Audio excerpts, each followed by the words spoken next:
lesson 84 on page 137. My name is Michael Tsiapoudos with the Patriarch of Salto Files.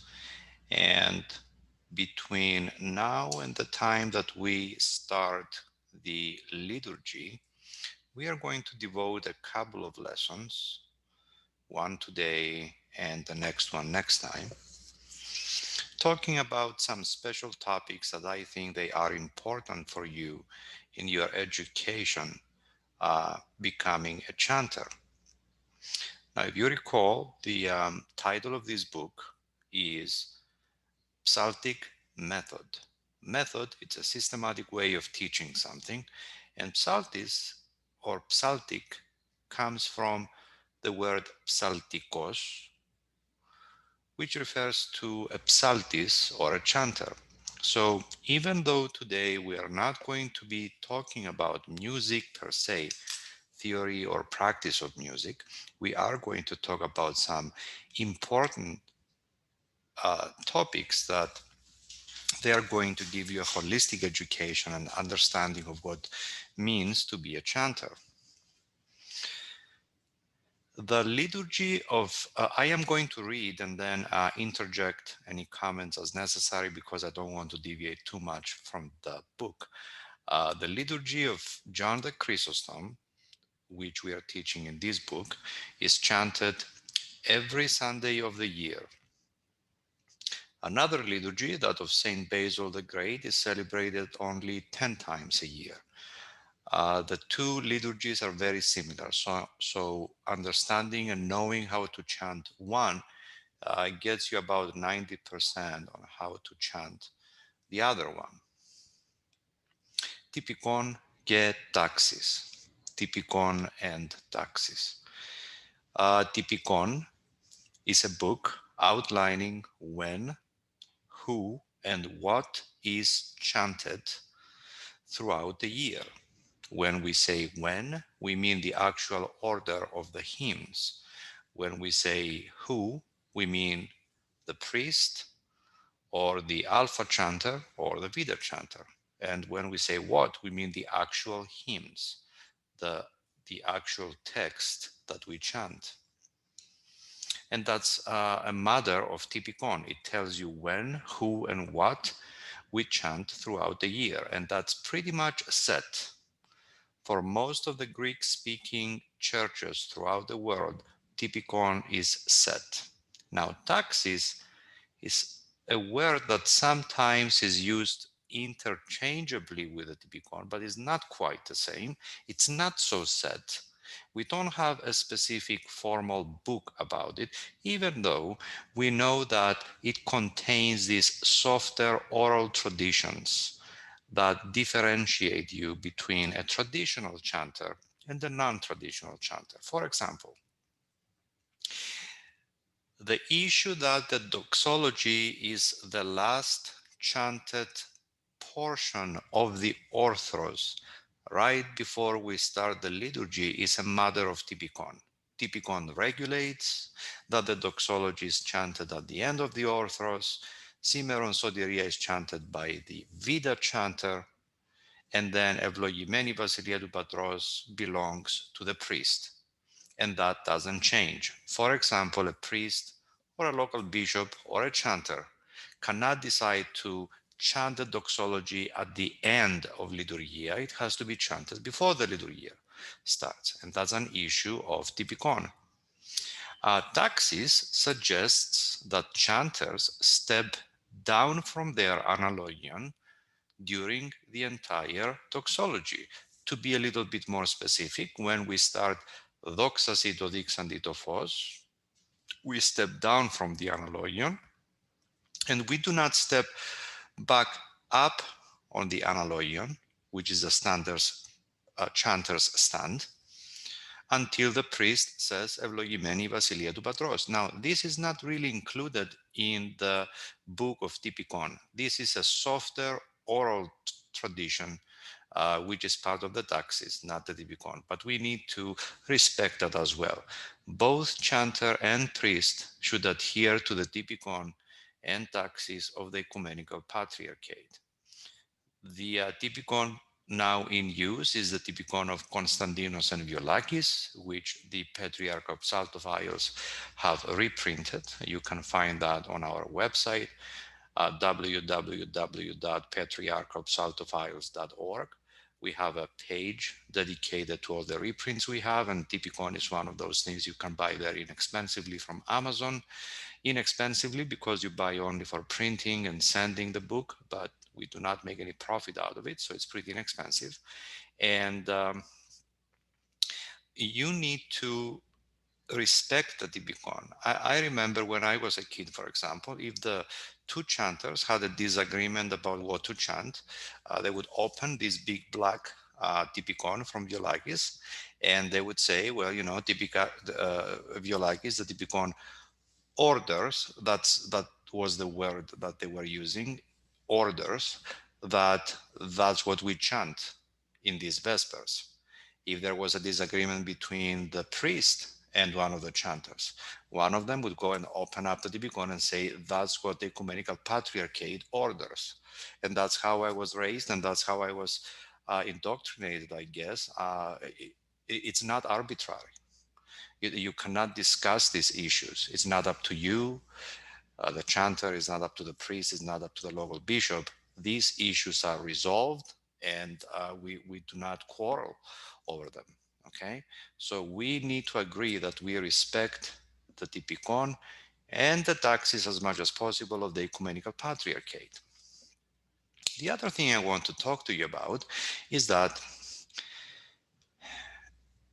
the Patriarch of Saltophiles project and this book that I put together is part of that project with these lessons, aims to educate you in a holistic way and make a chanter out of you, not merely a church musician.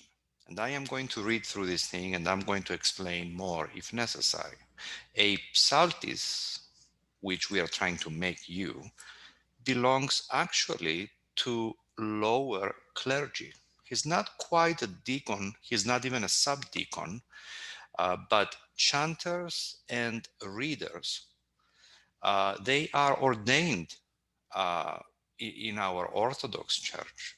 Not most of them have not been ordained, but there is an ordination process for the chanter and the reader. So that differentiates you right there from a church musician. The chanter uses music to clothe the word, which he understands, and if possible, lives by that word.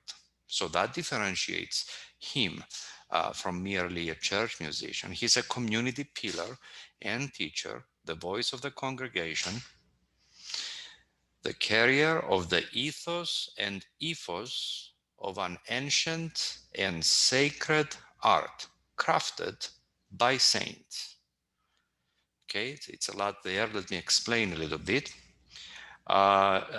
Community pillar and teacher.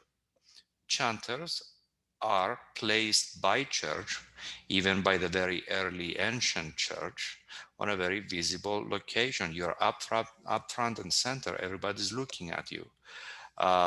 You are a teacher because not only you are teaching the people when to prostrate, step down, step up, bow their head, how to behave in church in general. Not only you do all that, but you are a teacher in your own right as a musician also.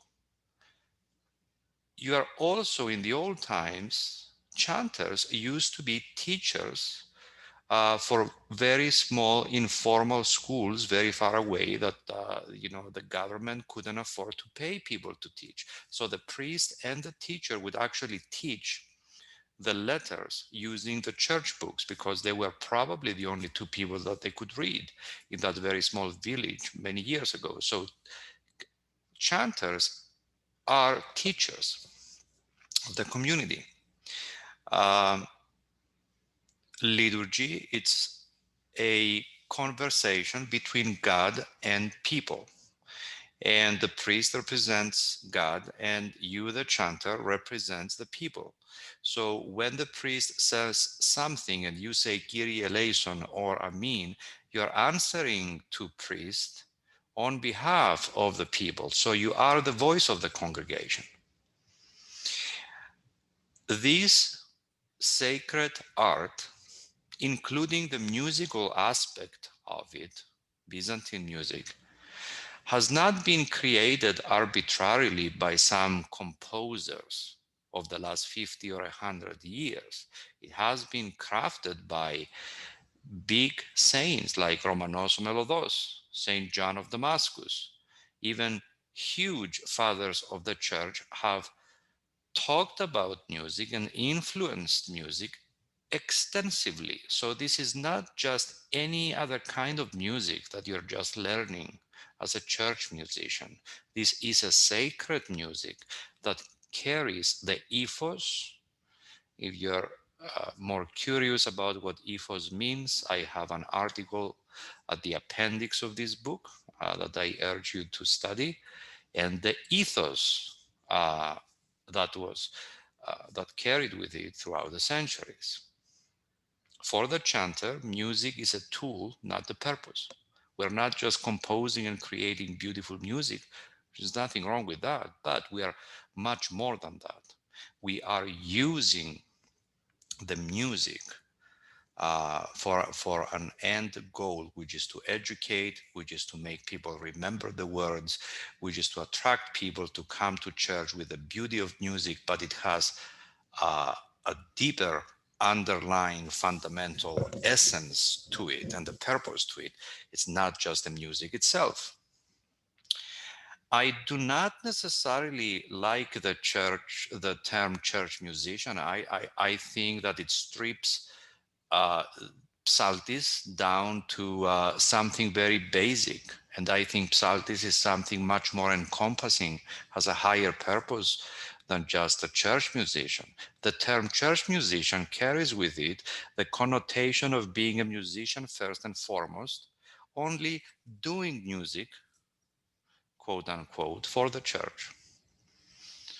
As there are chamber musicians, classical musicians, orchestra musicians, we also have church musicians. Well, maybe this term is suitable for church choirs with organ accompaniment. And I say maybe because I don't know if they feel that way, but you're going to have to talk to them.